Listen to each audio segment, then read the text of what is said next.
প্রতিদিনের বাংলাদেশে সংবাদ প্রকাশের পর বদলে যাচ্ছে বান্দরবানের দুর্গম থানচির তিন্দু নিম্ন মাধ্যমিক বিদ্যালয়। প্রতিষ্ঠানটি জাতীয়করণে উদ্যোগ নিয়েছে সরকার। আর নৌকা চালিয়ে সহকর্মীদের বেতনের ব্যবস্থা করতে হবে না প্রধান শিক্ষককে। মাননীয় প্রধানমন্ত্রী একটি নির্দেশ পাঠিয়েছেন যে সেই স্কুলটিকে ধানচির তিন্দু এলাকার সেই স্কুলটিকে যেন জাতীয়করণ করা হয়। আজকে মহান সংসদে তিনি এই স্লিপটি আমার কাছে পাঠিয়েছেন। এর আগে 13ই মে বিদ্যালয় বাঁচাতে ব্যতিক্রমী সংগ্রাম, শিক্ষকদের বেতন যোগাতে নৌকার মাঝি প্রধান শিক্ষক শিরোনামে একটি সংবাদ প্রকাশ করে প্রতিদিনের বাংলাদেশ। বান্দরবনের দুর্গম ধানচির তিন্দু এলাকায় শিক্ষার আলো জ্বালিয়ে রাখতে এক ব্যতিক্রমধর্মী সংগ্রাম চালিয়ে যাচ্ছেন এক প্রধান শিক্ষক, যার নাম বাং খিয়াং মিল্যাং।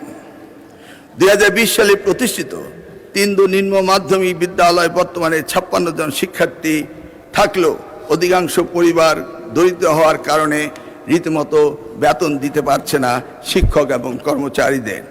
এই সংকট মোকাবেলার জন্য সেই প্রধান শিক্ষক তিনি ইঞ্জিন চালিত একটি নৌকা চালান ধানচি, তিন্দু ও রোমাক্রি নদীপথে। প্রতিদিনের বাংলাদেশের শেষ পাতায় প্রকাশিত ওই সংবাদে দুর্গম থানচিতে শিক্ষার আলো জ্বালিয়ে রাখতে তিন্দু নিম্ন মাধ্যমিক বিদ্যালয়ের প্রধান শিক্ষক বামং খিয়াং মিংলেনের সংগ্রামের কথা তুলে ধরা হয়।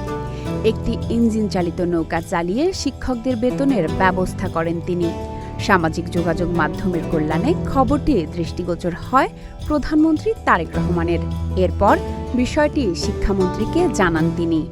সেই প্রধান শিক্ষক তিনি ইঞ্জিন চালিত একটি নৌকা চালান ধানচি, তিন্দু ও রোমাক্রি নদীপথে পর্যটক যাত্রীদের আহরণ করিয়ে সেখান থেকে আয় হয়েছিল তার মাত্র 40,000 টাকা।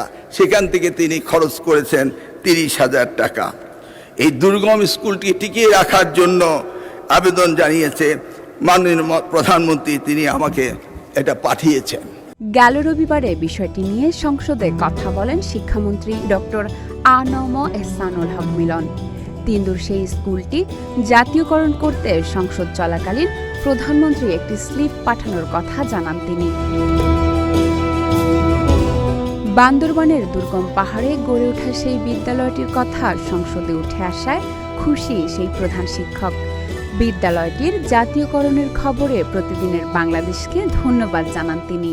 কারণ আমাদের অনেক দিনের আশা আকাঙ্ক্ষা পূরণ হতে চলেছে এবং এই পত্রিকায় যারা সংশ্লিষ্ট কর্তৃপক্ষ এবং জেলা প্রতিনিধি সুফলদা সকলকে আমাদের অন্তঃস্থল থেকে ধন্যবাদ জ্ঞাপন করি। ধন্যবাদ। স্কুল বাঁচাতে বামং খিয়াং মিংলেনের সেই সংগ্রাম নাড়া দিয়েছে সবাইকে। দুর্গম পাহাড়ে শিক্ষার আলো জ্বালাতে তার এমন ত্যাগের গল্প দৃষ্টান্ত হয়ে থাকবে বলে মত সংশ্লিষ্টদের।